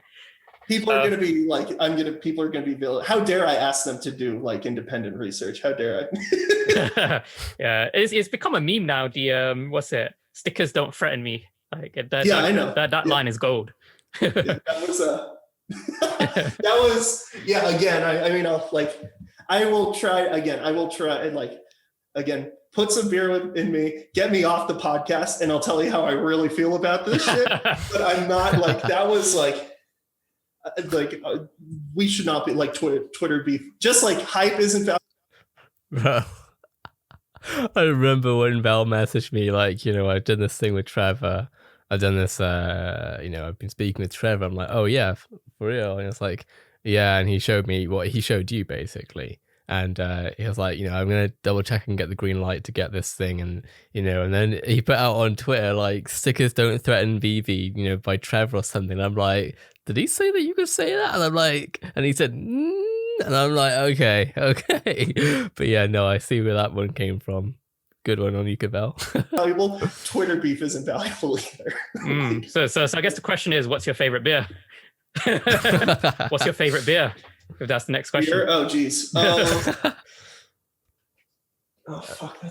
See, now I've backed myself into a corner where it's like, I really like Blue Moon. If you haven't tried that, it's like Belgian beer. Yeah. I like. So it is 11 p.m. and we have like an hour left. So I'm going to skip past the beer talk as much as I would love to talk about beer. I don't know enough about beer. With Reese in Australia. I don't know what the beer, like, the version of Bub. This guy, I feel like I've unconsidered, like, super. Is it the one, like, the one that I like? So we're going to move on to like the community questions now. Here we go. Because that was kind of like mostly a bit more about what. So we know that NFTs, for example, they have pointers which point to an asset, and then that asset exists somewhere, wherever it is. If you wanted to go back and say make an update to that asset, so we know, for example, Ritmo, that was originally static and that became animated, the first animated asset. And I'm really, really looking forward to Monster Hunter. I'll actually ask you a question on that in a second, but because I've seen in David Yu's showroom that he had the Monster Hunter Iceborne Dragon, I forgot the name, but it's animated as well, doing the death move. And I guess, can you go back and like alter NFTs to maybe improve the quality in the future as hardware technology improves as well? Because some people do ask a lot about, is the quality going to improve? It looks a little bit pixelated in some areas. Is that something you guys can do in the future? Yeah, we certainly can. It entirely depends on what we're doing. Some fixes are really simple, some are extremely complicated. It just depends on what you're trying to do. Adding with Ritmo getting an animation, that's a fairly simple character to rig and then to animate. Something like a Monster Hunter asset is a much bigger, much more complicated, much more detailed character. The asset might not even be built originally to be animated. Like there's like a certain limit. The reason you rig something, you need to rig something to animate it. But if your character wasn't set up to be rigged to be animated, it's hard to go back in and redo it later. So it's like it's really entirely dependent on the asset and what the change is. For me, I try to go for whatever we can do that's going to positively impact as many assets as possible and deliver as much value as possible is what we're looking for. So lighting improvements, lighting is the same for every asset ultimately because it's lit by the scene. So I'm whatever lighting improvements we can make, I'm really excited for because that makes a big improvement. The problem with lighting improvements is they're extremely performance intensive. I think I hinted at this last time, but almost again, I'll take on God of War, what I was working on, basically, we had a 33 millisecond frame budget, which means everything we have to draw, everything has to be calculated in 33 milliseconds in order to maintain our frame rate. Of that 33 milliseconds that we had, about 20 of it was dedicated just to lighting. So that should give you an idea of how expensive lighting is to do. And that's not just an engine specific thing. That's just a kind of across the board rule that lighting is very expensive and very hard to calculate because it's multiple. It's like a kind of every time you add a new object or a new light, you have to do that same lighting pass again, with everything. It's just and it's all these it's done in weird ways because it's all done by ray tracing is an entirely different tech, but honestly way more complicated. It's all done with generally with shadow maps and lighting maps put on top of things that already exist. So trying to get those to look really good, to run at a really high frame rate on mid-low spec devices is just a very complicated problem. Yeah. But it's the thing that as devices generally get better, we can improve that. So, and yeah, I'm excited to do those kinds of improvements. And it's also not another thing shader, changing the materials, changing the shaders to make those better. That's another thing we can do. It's another place where you can find performance gains because there might be features of the shader that we're not using. And if you take that out, it removes that cost and that rendering cost. But those are really small incremental improvements that you'd have to find. Yeah. It's hard to answer for everything because it's yes, it's all very doable on paper, but whether it's something that is going to deliver that extra value, we can actually make performant at a fairly low cost of development is something that just needs to be explored per asset. But something, it's totally doable and something we're excited about. Cool. That sounds really cool. So in the future, we can potentially see, some of the NFTs that were restricted by, the technology of the time kind of getting modernized, I guess. Yeah. A little bit of a for sure. It entirely depends on the state of that asset. Yeah. And also what the larger protocols are. So there's a lot of things that would impact it, but yeah, it's entirely possible to do that. So basically every single NFT that you didn't contribute to. We're gonna see it getting upgraded. I want to go back and do that. Everyone with season 1 Adventure Time, the Ice King. Trevor, upgrade this. That's like, those like wiggly little spindly arms are going to be really hard to rig. Yeah. I know, besides the asset probably not being set up to be rigged, but like, do you know how many little I point to get that, like that wiggliness? Oh, yeah. Like, that's going to be like, that's like a lot of little, because that's a lot of little joints you have to put in. So, and I feel bad for whoever the artist is that has to, well, you could probably do it by an IK thing. Like IK is like, so there's this idea of like kinematics, forward kinematics and inverse kinematics. And so like forward kinematics is basically I animate from the front joint.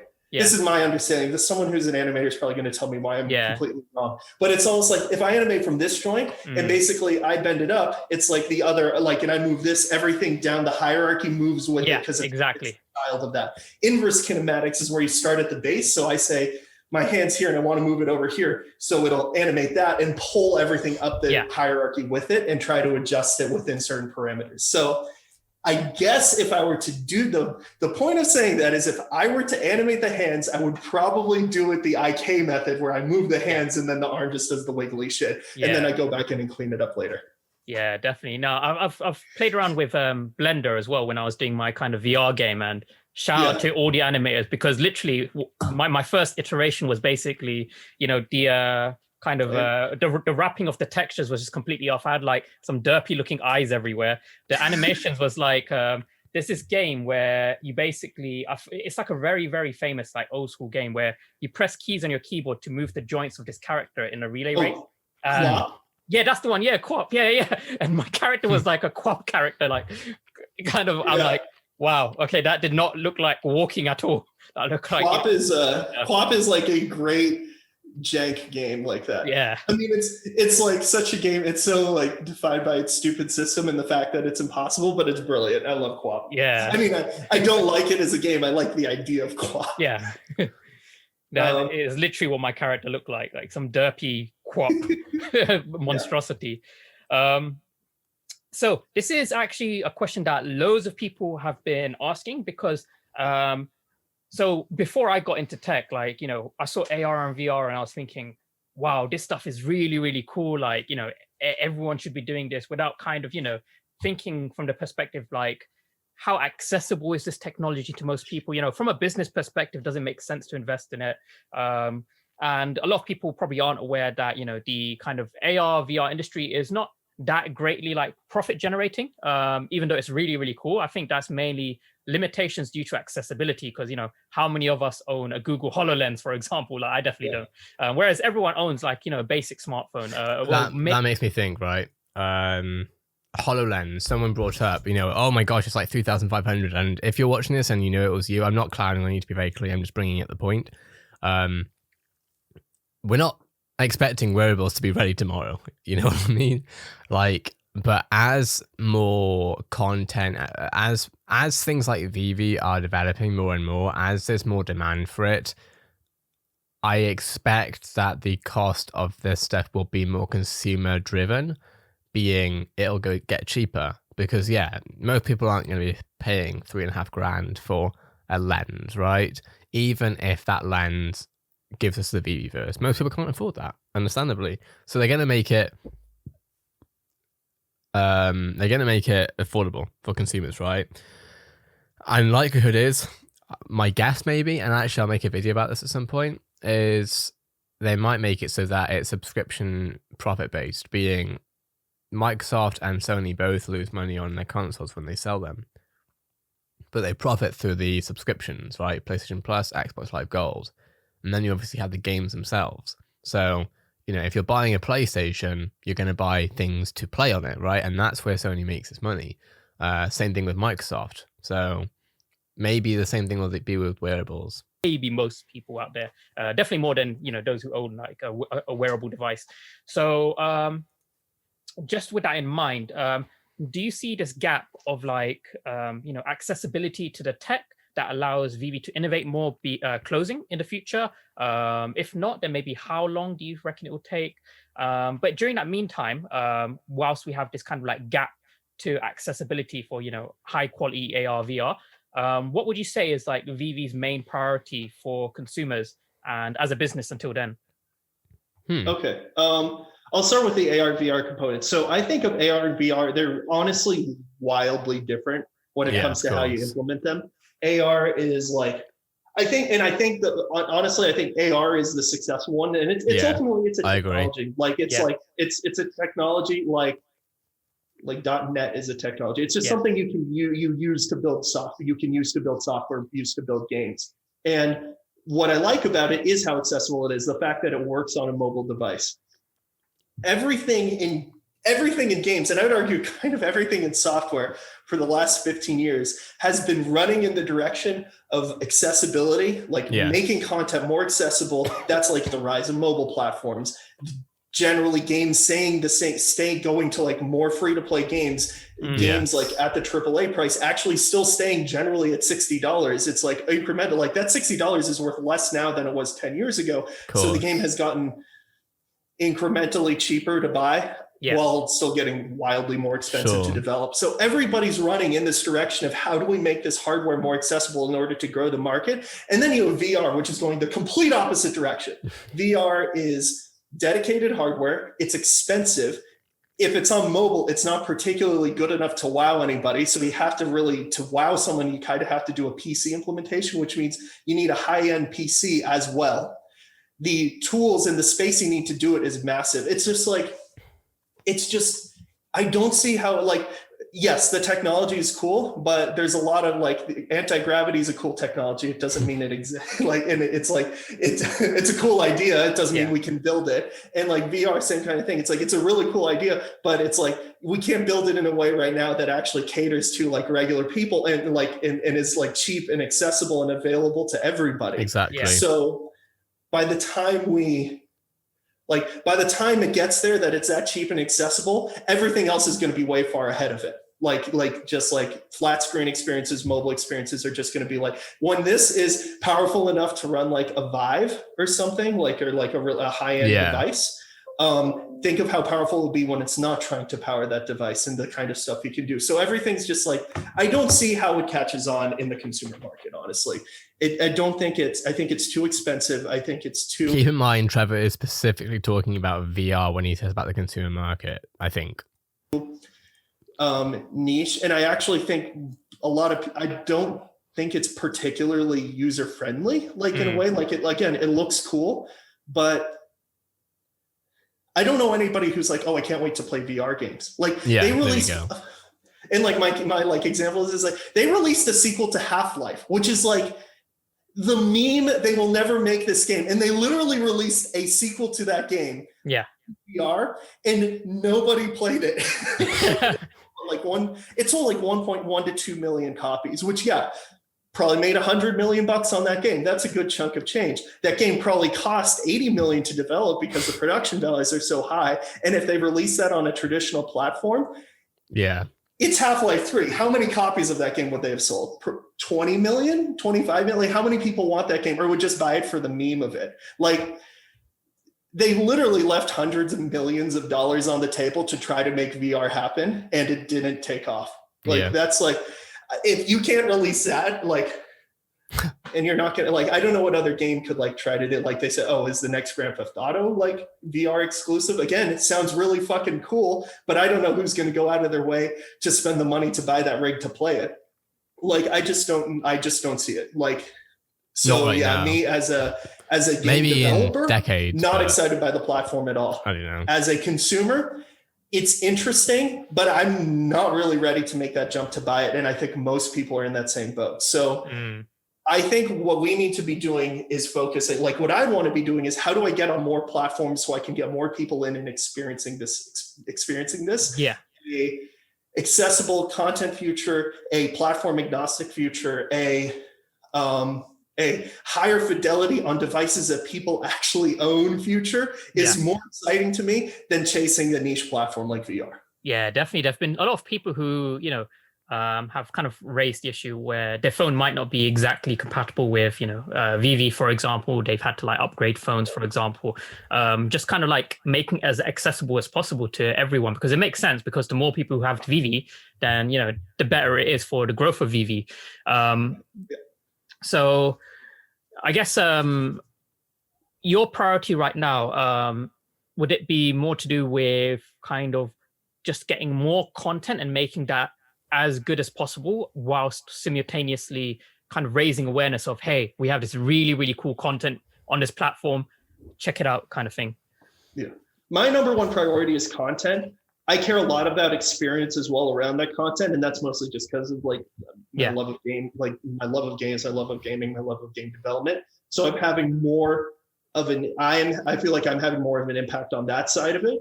But I also like for me, it's like I feel like the way we win is just having not just like more content than everybody. It's not necessarily more content than everybody else. So that's obviously something we want to work towards, but just having stuff that's just so much better than what everybody else is doing. Yeah. And something that's actually good enough that like someone who is not doing digital collectibles makes the jump with us. And if we can do that, that's how I think we really win.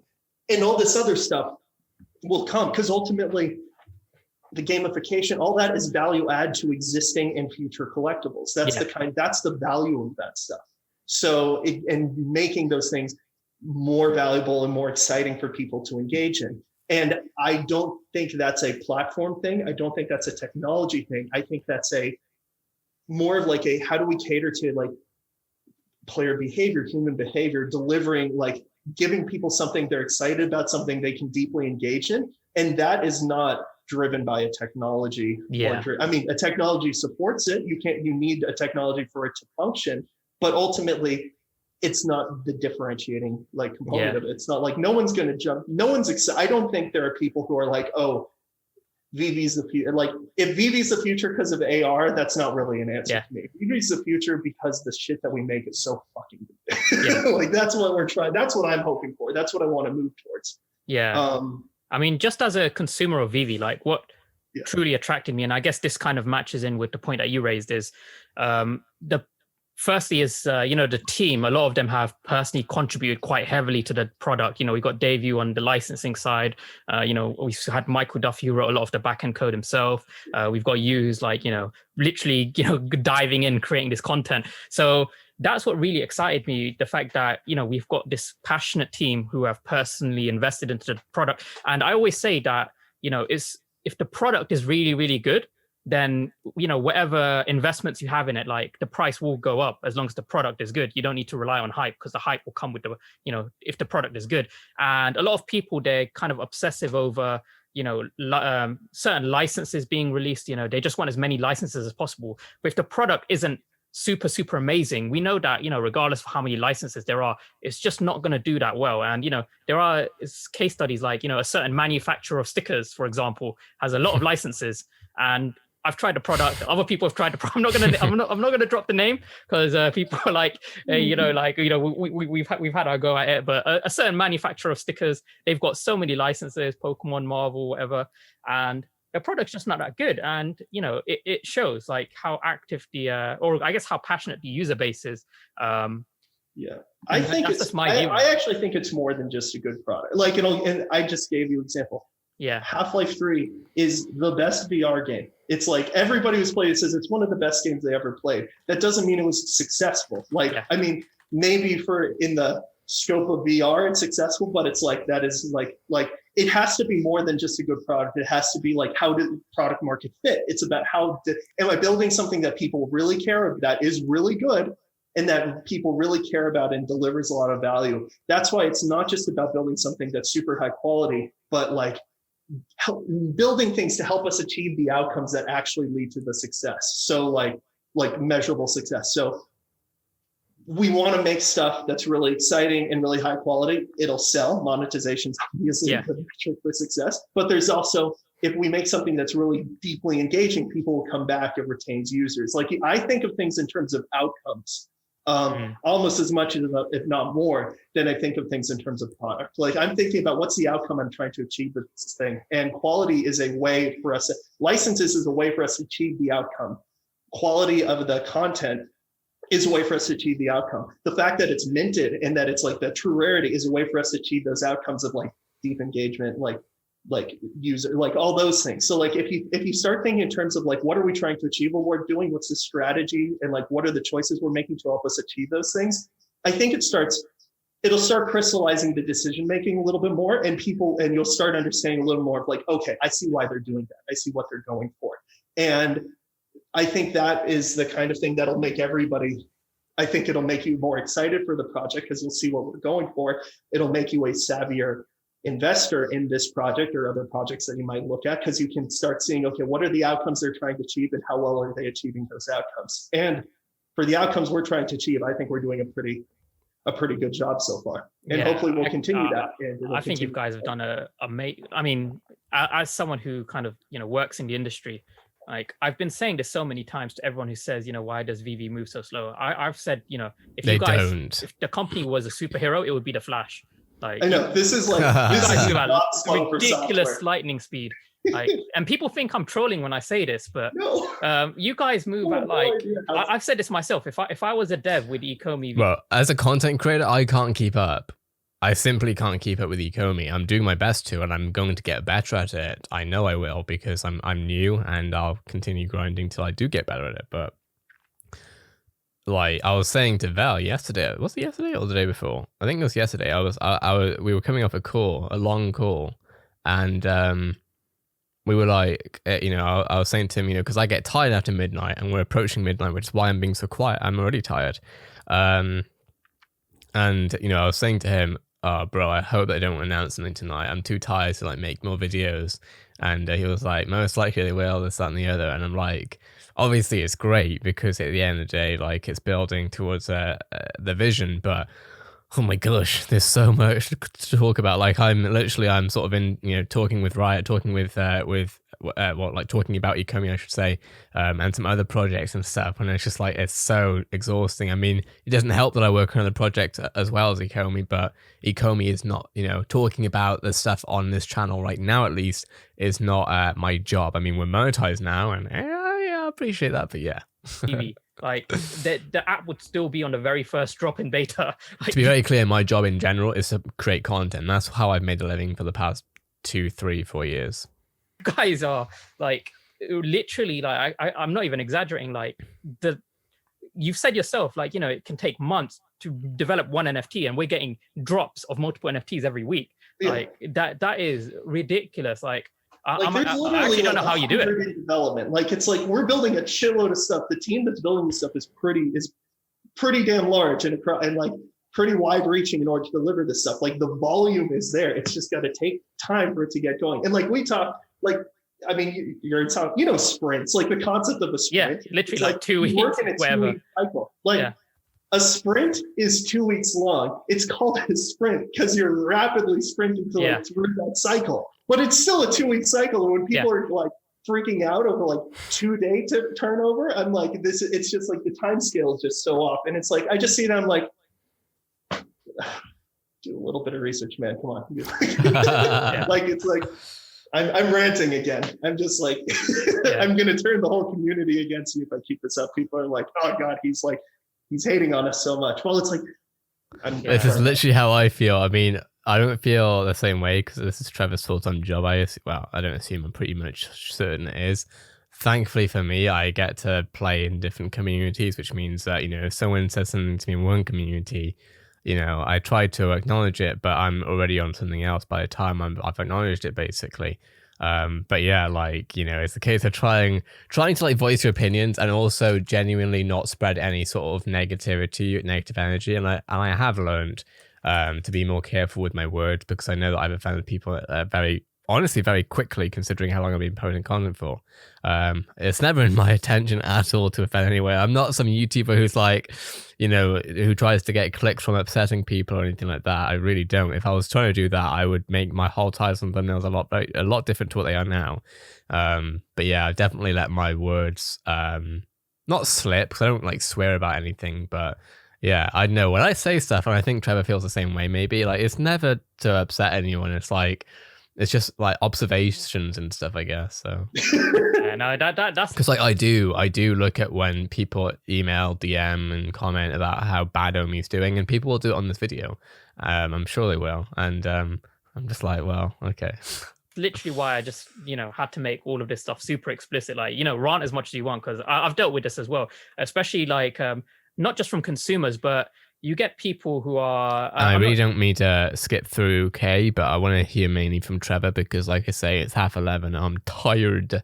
Saying that this probably is the case. And I'm also gonna now after this, I'm gonna obviously make the thumbnail. This is gonna take some time to upload, and then I'm gonna try and look through this whole thing again and see what am I gonna make content for on Monday, most likely, because tomorrow you may not see an upload from me because I'm going to be busy tomorrow. We'll see. I'll try to make a video. I probably will have at least one video up, to be fair.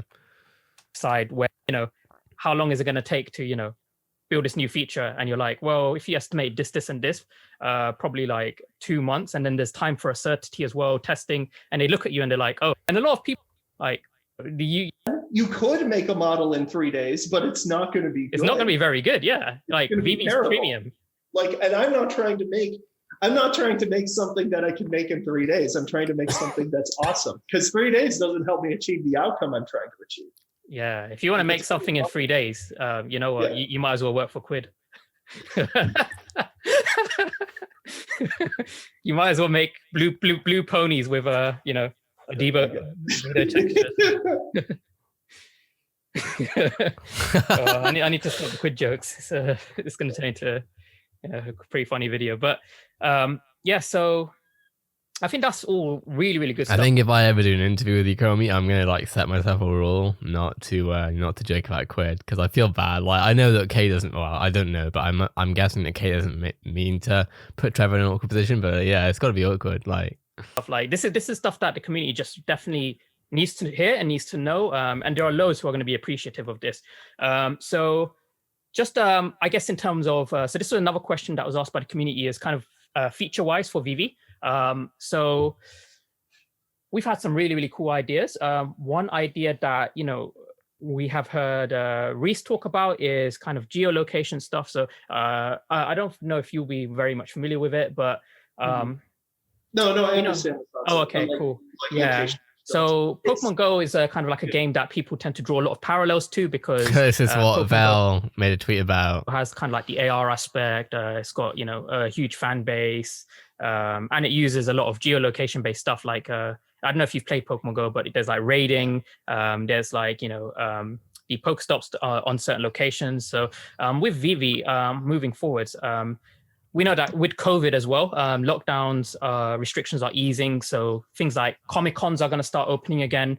And I know that technically VeVe wouldn't need to actually be at a Comic-Con physically in person. They would probably just need like the coordinates of where it's happening in the world and the time. And they could kind of set up a event there, even though they're not there in person, which I think is a very, very powerful thing to be able to do. Because traditionally, a lot of events, you'd need like people from the company to go there, get a hotel, show up, have like a stand set up, but you guys can just do it remotely, which is really, really cool. And it's very, very powerful. So moving forwards, do you see like the scope of having kind of location-based events coming to VeVe? If so, like things like Comic-Con based events, or Pokemon, they do this event called Go Fest, where it's like a once a year kind of thing, where they'll host an event at a location. People have to go to that location and they get to participate in like in-game events, unlock cool new things. They get bonuses if they like, make friends on the app who are also there. They get like vouchers that they can redeem and things like that. Do we see like this kind of like expanding community aspect in VeVe? I would love to do that kind of stuff. Both, like, I mean, as a fan, I'd love to go to something like your Comic-Con. That would be really cool, especially to be an exhibitor there. Yeah. But yeah, it's definitely something we're interested in doing. I can't talk to certain plans. I can't talk to plans that we have for that yet. That's really honestly more of a marketing exercise than a content exercise. But yeah, it's something I certainly would be interested in doing. I think we all would. Cool. Okay. So we haven't got too many questions left. Just a few more. So what I did also want to ask is, in terms of competitors, so we know that people have been talking about competitors. Reese, actually, the other day when we did an AMA with Reese on the official Discord, I mentioned that Immutable X, so the kind of blockchain that VeVe is moving to, one of their current clients is epics.gg. I don't know if you're familiar with them, but yeah, okay, cool. Yeah, I mean, I imagine you would do, you like familiarize yourself with all the competitors. But just from your, I guess, just your opinion as someone in the space, not someone officially associated with VeVe, but just, a consumer of these kind of products, is there a competitor out there who you thought, like, wow, this is really, really cool. These guys are good. A competitor that's, in terms of their overall team, IP, product, and vision, like, is there anyone out there who you thought, this is a really cool company, like relative to VeVe in the space as well? Yeah, I think so for me, coming from I'm gonna always judge this stuff mostly from a content perspective than from I can't really judge it from a crypto perspective yet. I'm not informed enough about the space to understand so it's like, is like, and I mean that in terms of like, is it truly rare enough, or is it like, have they minted enough or few for the value? Like I look at what people are making. I'm like, wow, they did a really good presentation. They made really good content there. I think so far the only one who's been like, okay, they kind of figured out the content presentation is the Top Shot stuff. I think that stuff is like, I will say it's a great license. I mean, the NBA obviously huge. Yeah. I don't like the video moments. The moments, exciting to me, and I think you could do much cooler things with the video. Yeah.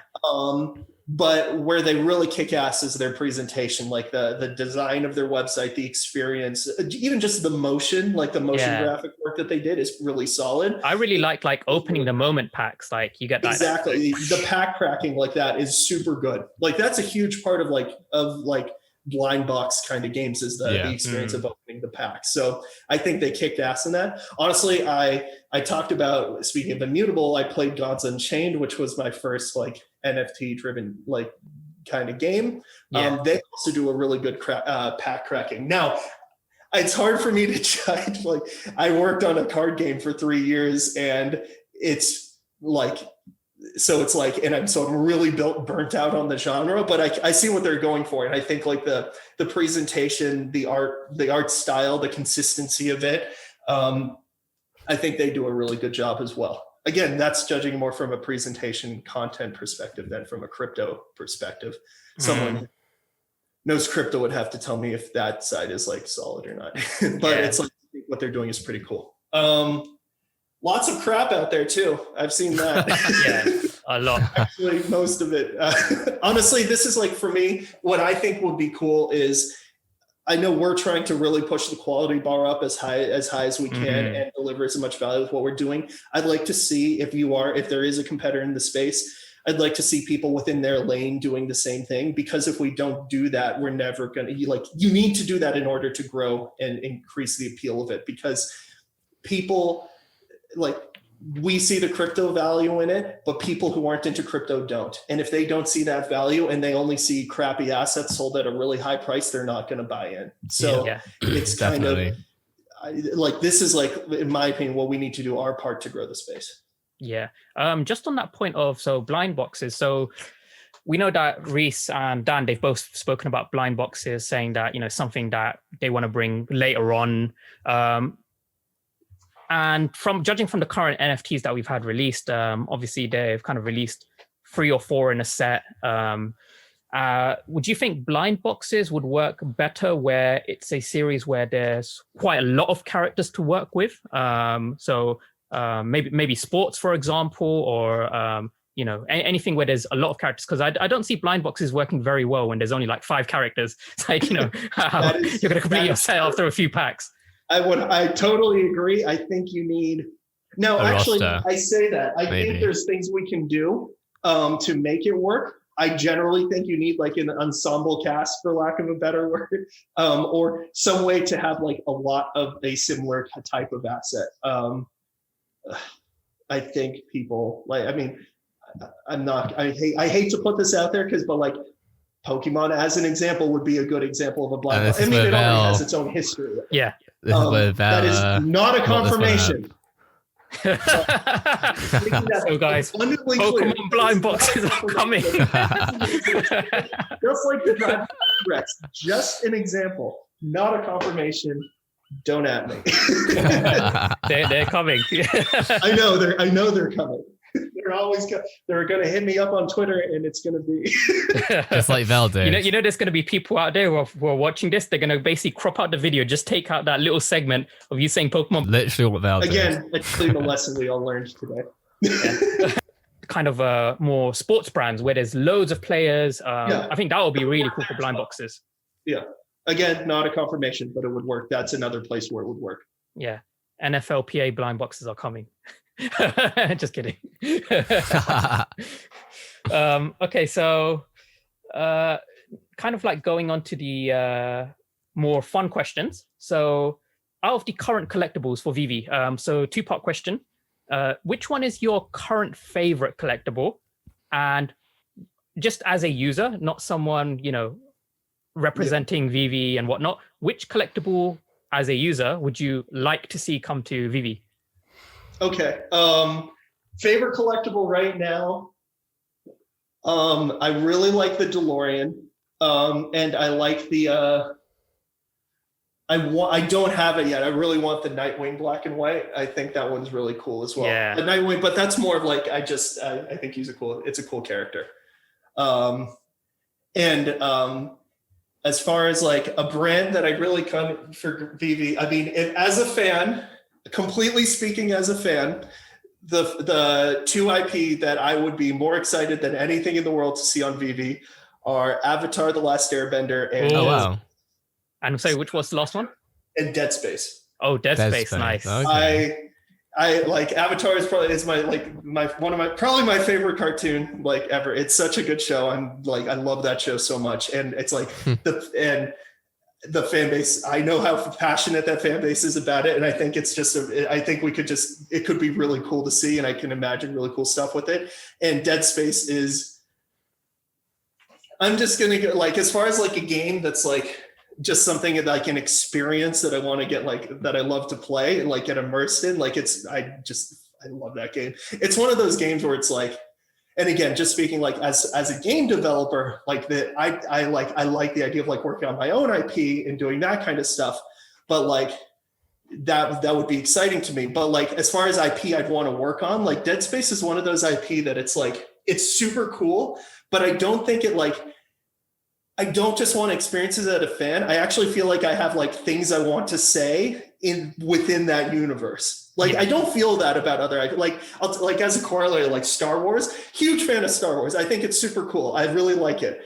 But I don't really want to, I just want to experience it as a fan, and I just want to consume really good Star Wars content that people are making. Yeah. I don't really want to make stuff for it. I don't want to be a producer of that content. Whereas Dead Space feels like there's stuff that they haven't done yet in that universe.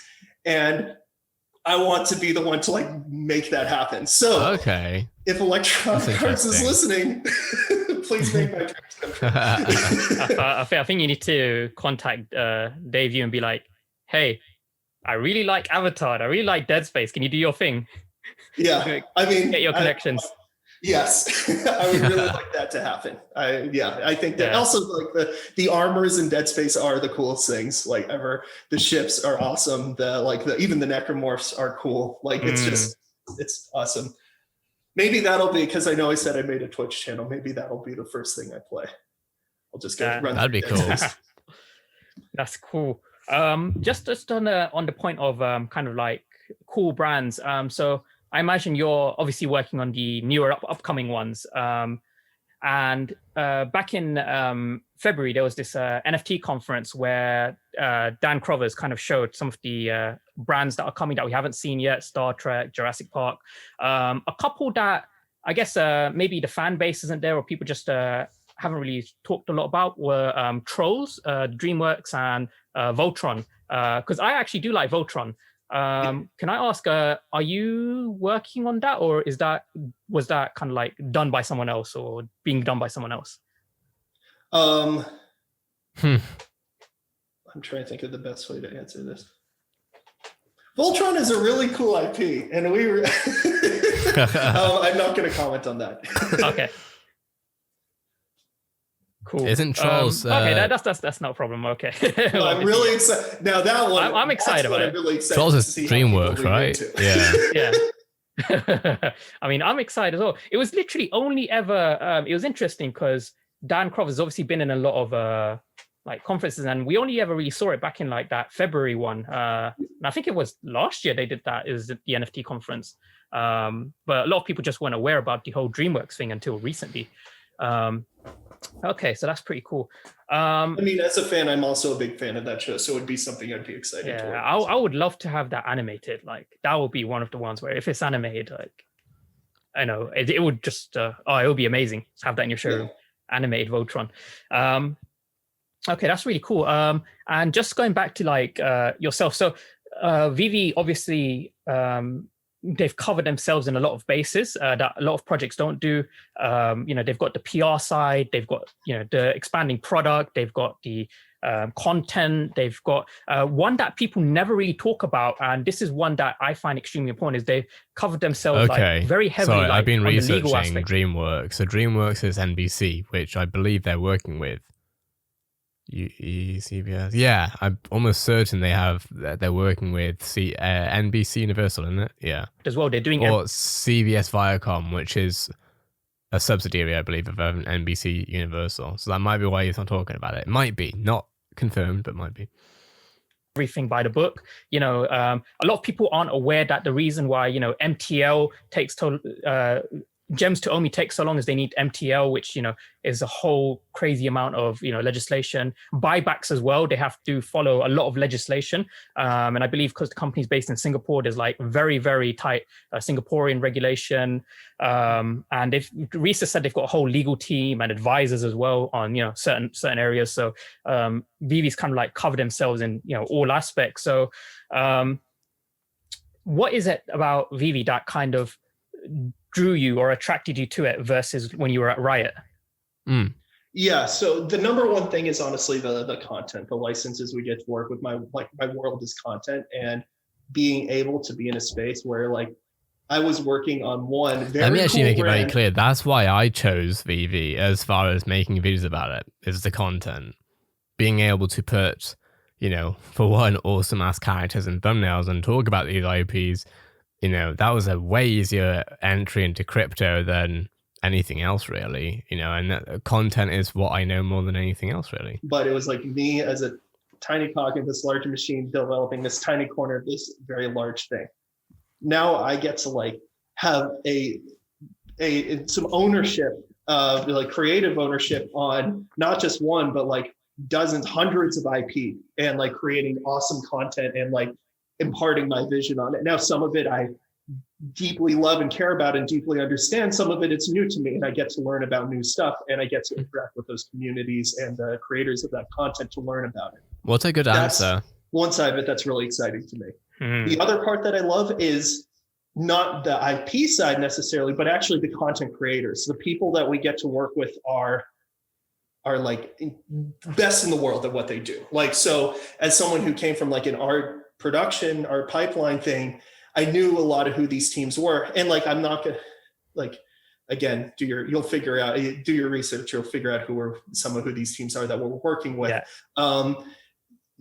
These teams are like, they're just incredible. And it's cool to be able to build these relationships with those teams, which is like, for like, personally and career-wise, really valuable, but also it's just we get to build the coolest stuff, and the fact that I get to come with them with, hey, you get to work on these really cool IP, and there's a ton of them, and we have a huge pipeline of stuff that we can build. That's like music to their ears. So being able to be like a kind of like a marquee partner for them is really exciting. And it's just like we're building the coolest shit. Like this stuff is just, it looks, even the work in progress stuff looks so cool. And I can't wait till one day one of these licensors is going to say, yes, we'll let you show off some like work in progress stuff. A lot of them are understandably very protective about that, so we're not going to push it. But like, I'd love to be able to share more like examples of what this stuff looks like when we're building it, because it is really cool. And it's a cool way if like you're interested in learning about content development, game development, NFTs, any of that stuff. It's a really cool way to like learn about that stuff, to actually see the product. So it's just really fun. Like, I'm having a blast working on this stuff. Yeah, definitely. I've said before that, you know, your passion just like struck out to everyone. Like the way you talk about the work, it's really, really cool, really inspiring. The way that I yell about the screen, and the way I rant and the way you rant, you rant with passion. Yes, we can see that, especially when it's got to do with manufacturers of stickers. Yeah, well, that's true. That is, so I know how the internet works, and I know I will never live that down. That's going to haunt me for the rest of my life. So I guess I should just embrace it. Yeah, that should be the next competition.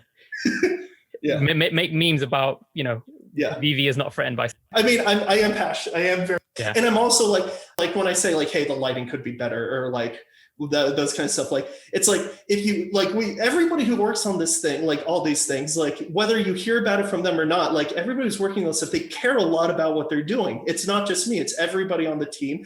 It's honestly everybody on every team I've ever worked with in the game space. Like, everybody cares about it. And I'm gonna skip through. It's 5 to midnight. My eyes are shutting, and I should probably just stop making the video by now. But we're gonna continue if we can. There's no side. Lighting is the glue that holds 3D assets together. Like, you can make a beautiful asset. I think right now they're talking about lighting, honestly, content production. If you're curious about any of this stuff, like, just ping me and I'll try to answer it. Obviously, if it's related to specific stuff that we're doing that we can't talk about, I'm not going to answer it. But I'm happy to give you my hot takes on like the latest Call of Duty game or what have you. Hey, okay. So it's like, that's kind of all I have. Just like keep engaging with each other, keep talking, and like keep engaging with the app. I think we pretty much got the rest of it down. If I missed anything in the last 8 minutes, I do apologize. Of course, subscribe to Hello K. I'll be putting a link to the channel in the description. I am bloody exhausted. I haven't stopped today. And yeah, but I appreciate everyone who's being here. Make sure to follow me on Twitter at Zaki2. I'll put my thing real quick on the screen so you can see it. This is my page, my Twitter page, or whatever. Make sure to follow me if you're interested. But with that being said, we will be going over the interview that we just watched, but in more detail as far as me analyzing stuff that we're seeing.